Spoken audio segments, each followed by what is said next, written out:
Oh yeah, oh yeah, oh yeah. We back. Welcome back to the Rockets Propaganda Channel. I am your man's AK Infinity. Follow me on Twitter at AK Infinity _VVS. Be sure to like the video, subscribe to the content because you know you feeling the content like that. Make sure you leave a comment down below. Shoot me an insult. Talk about the topic at hand. Whatever you want. You know what I'm saying? Let's have a conversation. Let's have a conversation below, man. Today we're finna get into the top 5 Rockets rivals going into the 2024-2025 season. And we're gonna start with a division rival, man.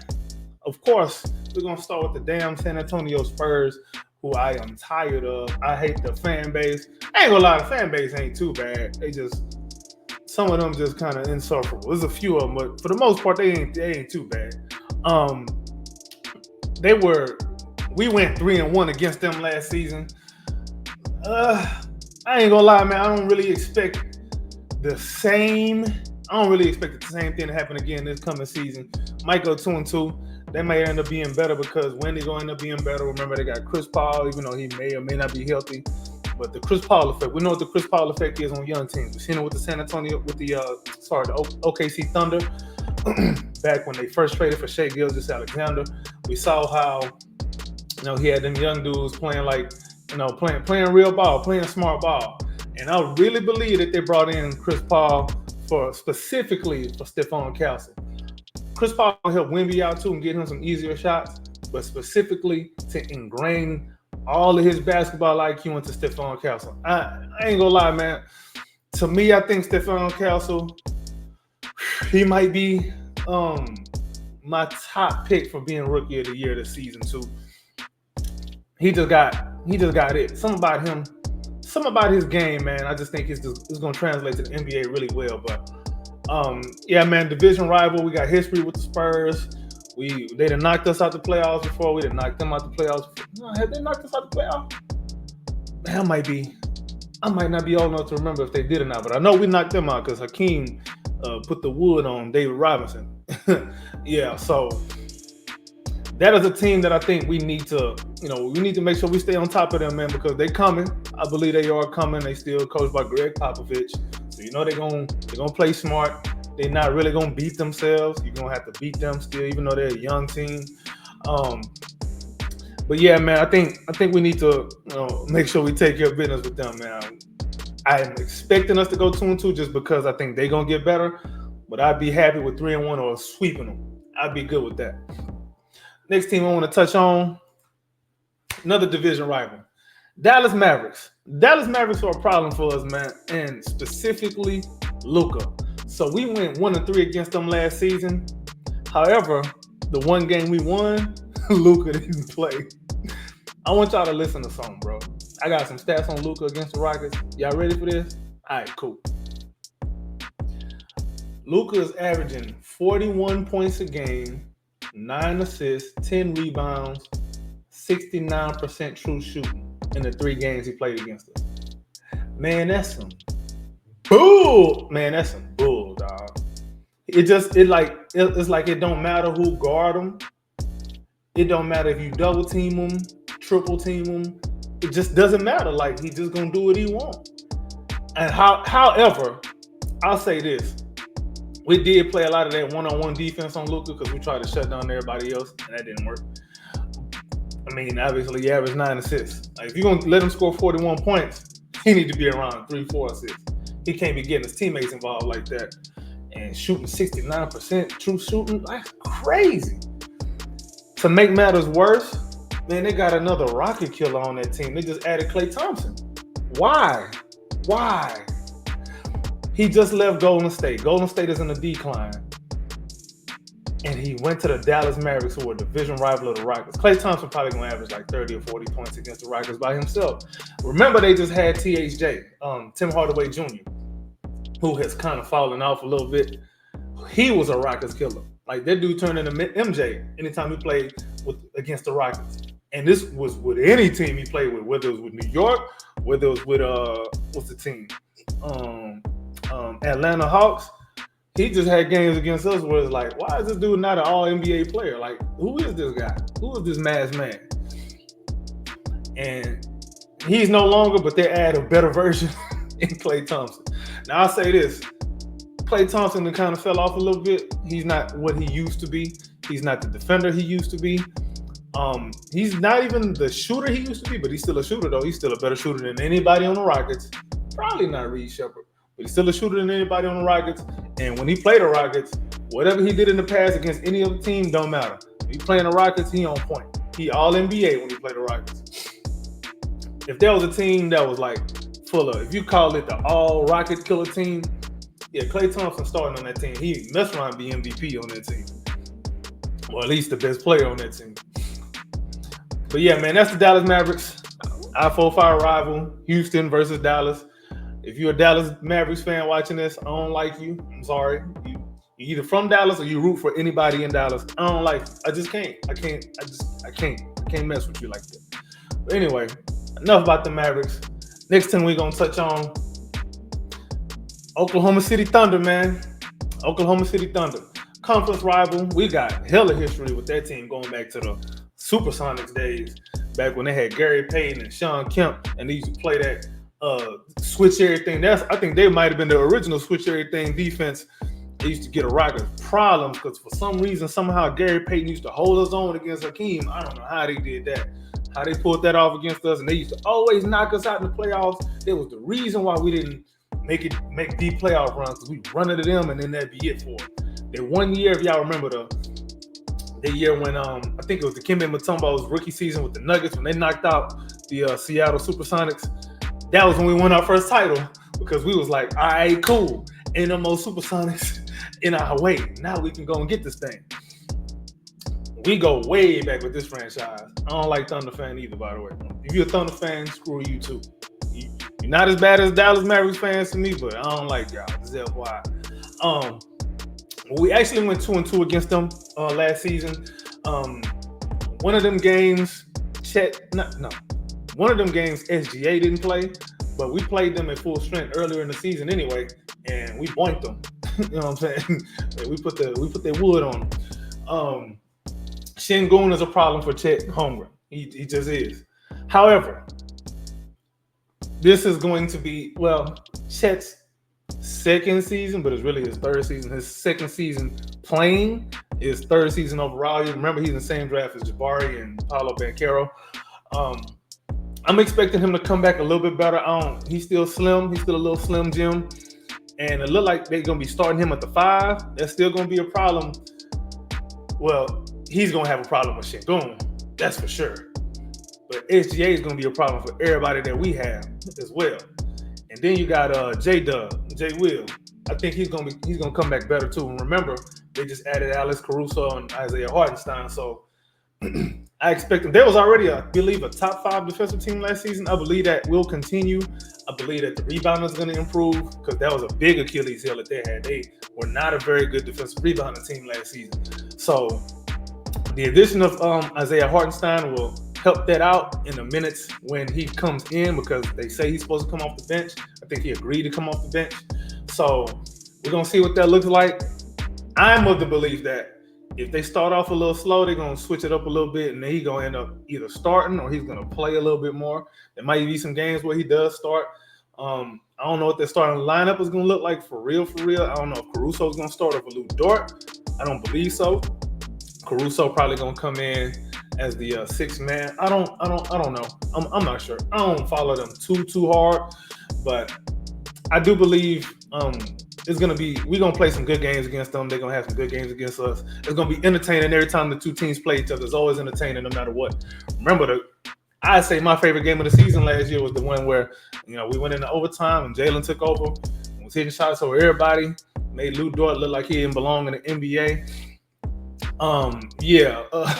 That was a very fun game, man. Jabari hit the corner 3 off the kickoff from Jalen when they was trying to double Jalen. That was a very entertaining game, that overtime game, man. I wish that game to me is a blueprint of what the Rockets could look like at points during the season, hopefully more consistently. All right, we're gonna move over to the next team now. Of course, I was gonna talk about the Lakers, man. Rockets and Lakers don't get along neither. You know what I'm saying? We'll get along with them. Especially Rockets fans and Lakers fans. We don't like each other. Rockets was 2-2 versus the Lakers last season. I believe one of them games, I think AD and Braun, I think both missed. But whatever, it's the Lakers. I ain't gonna get them no credit for that. We still beat them when they was healthy anyway. So, two things, man. AD and Braun is getting old. First of all, they're getting old. They just hired JJ Redick. We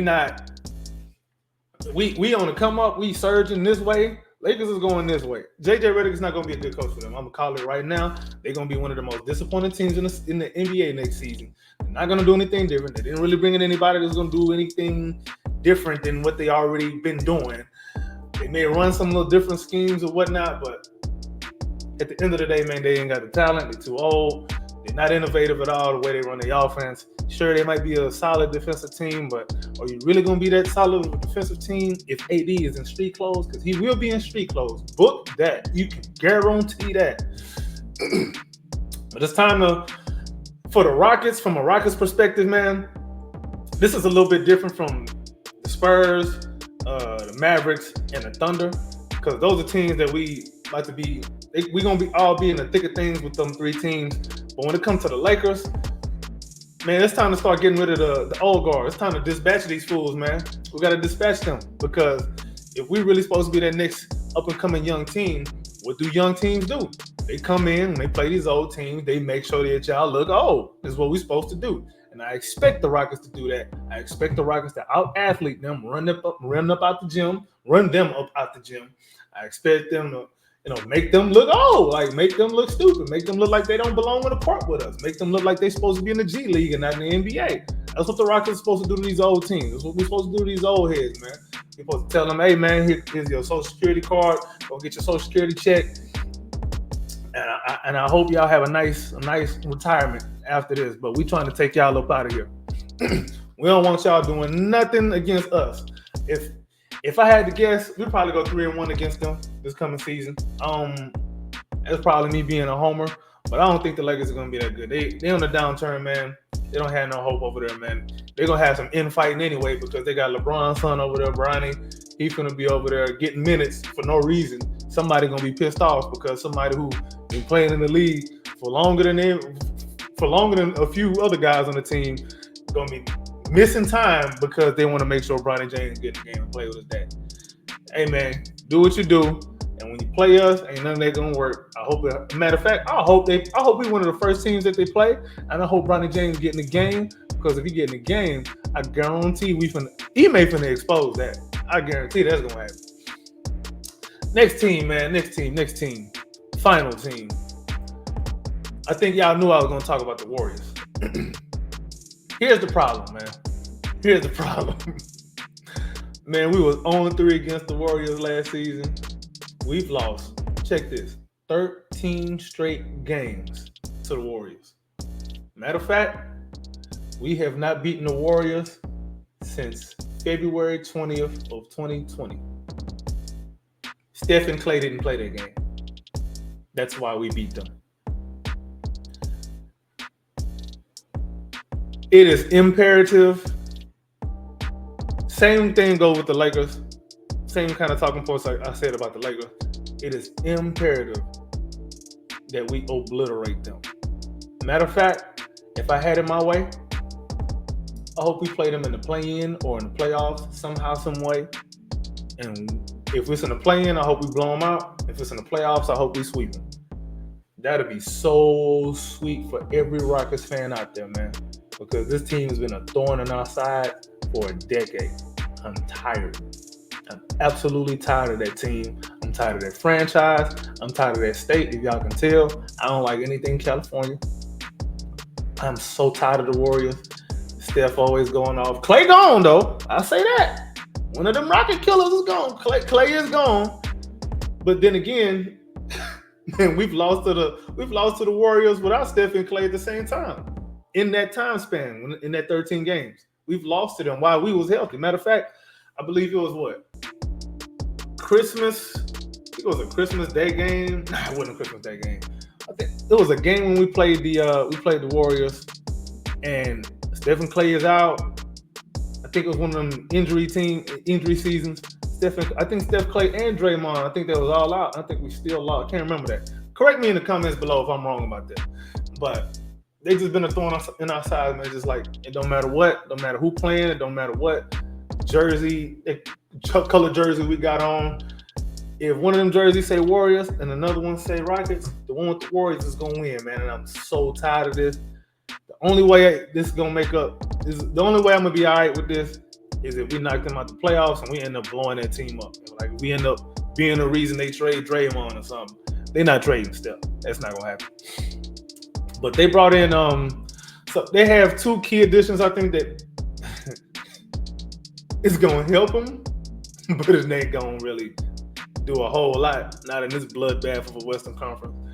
They brought in Buddy Hield and DeAnthony Melton, but that's not gonna do a lot for them. It's just not. Sure, they're gonna have some games where Buddy might go off, but Buddy wasn't even getting playing time with Philadelphia in the playoffs, and I don't know why. I don't know if he's gonna get playing time up there in Golden State. They still got Brandon Podziemski, Moses Moody. I don't know how much he's gonna play, and if I'm Steve Kerr probably gonna prioritize DeAnthony Melton. Oh, and they got GR3 too, Gary Payton the third. I don't know how much Buddy Hield gonna play. I don't care. Whatever was worse for them was what I wish for them. Whatever was the worst for their rotation, that's what I want for them. I don't want them to have nothing good. I don't want nothing good for that team. I hate them. Kuminga's another guy too. And then they still got Wiggins. They have some talent still on that team, but they ain't got nobody they don't have talent that's scaring anybody. Like this ain't the Warriors that, man, we gotta go play the Warriors now. It ain't the same Warriors team, man. And like I said, man, I want us to sweep them this season. I want to play them in the play-in if possible, knock them out, or in the playoffs and sweep them there too. We need to get this back in blood. This problem we have with the Warriors is going on too long, man. I want it back in blood. I want it all back at once too. So, yeah, let me know what y'all think in the comments below, man. It's your man, Zay King Infinity. Once again, hit that like button below if you're still here at this point in the video. That means you like the video. Hit that like button, hit the subscribe button, check out my other content. Got some more episodes of the Shooting the Ish podcast coming soon. More content out there brewing out and getting cooked up in the kitchen. That's coming soon. Stay tuned to all of that, man. We out.